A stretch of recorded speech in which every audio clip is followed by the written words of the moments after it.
European ফুটবলে জয় পেয়েছে বড় দলগুলো। শনিবার স্প্যানিশ লা লিগায় আলাভেসকে ৩-১ গোলে হারিয়েছে বার্সেলোনা। ইংলিশ প্রিমিয়ার লিগে লিডস ইউনাইটেডকে ৩-২ গোলে হারিয়ে আর্সেনালের সঙ্গে ব্যবধান কমালো ম্যানচেস্টার সিটি। আর জার্মান বুন্দেসলিগায় সেন্ট পাউলির বিপক্ষে ৩-১ গোলের জয় পেয়েছে বায়ার্ন মিউনিখ। আরও জানাচ্ছেন মুমসাদ্দি নুরি। বার্সেলোনার ঘরের মাঠ ক্যাম্প নুয়ে ম্যাচের প্রথম মিনিটেই স্বাগতিক গ্যালারিকে স্তব্ধ করে আলাভেসকে এগিয়ে দেন পাবলো ইভানেজ। অষ্টম মিনিটে পাল্টা জবাব দেয় বার্সেলোনা। রবার্ট লেভানডস্কির পাস থেকে গোল করে স্কোর লাইন ১-১ করেন স্টার বয় লামিন ইয়ামাল।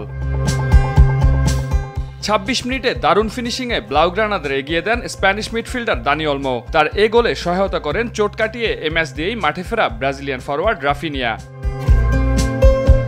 ম্যাচের দ্বিতীয়ার্ধেও দাপট দেখায় বার্সা। যোগ করা সময়ে অলমোর দ্বিতীয় গোলে ৩-১ গোলের জয় নিয়ে মাঠ ছাড়ে স্প্যানিশ চ্যাম্পিয়নরা। এ জয়ে লা লিগার পয়েন্ট তালিকার শীর্ষে উঠে এসেছে বার্সেলোনা। ১৪ ম্যাচে তাদের পয়েন্ট ৩৪ আর ১৩ ম্যাচে ২ পয়েন্ট কম নিয়ে দ্বিতীয় স্থানে আছে রিয়াল মাদ্রিদ।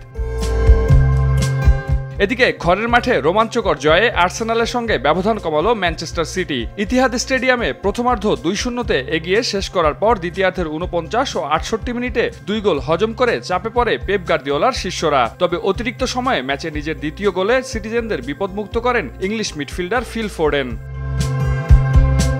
দিনের আরেক বড় ম্যাচে সেন্ট পাউলিকে ৩-১ গোলে হারিয়ে বুন্দেসলিগায় শীর্ষস্থান মজবুত করল জার্মান জায়ান্ট বায়ার্ন মিউনিখ। শুরুতে আন্দ্রেয়াসের গোলে পিছিয়ে পড়ার পর ৪৪ মিনিটে স্বাগতিকদের সমতায় ফেরান রাফায়েল গেরেইরা। দ্বিতীয়ার্ধে মুহুর্মুহু আক্রমণে পাউলির রক্ষণভাগকে নাড়িয়ে দিলেও কিছুতেই গোল আদায় করতে পারছিল না বাভারিয়ানরা।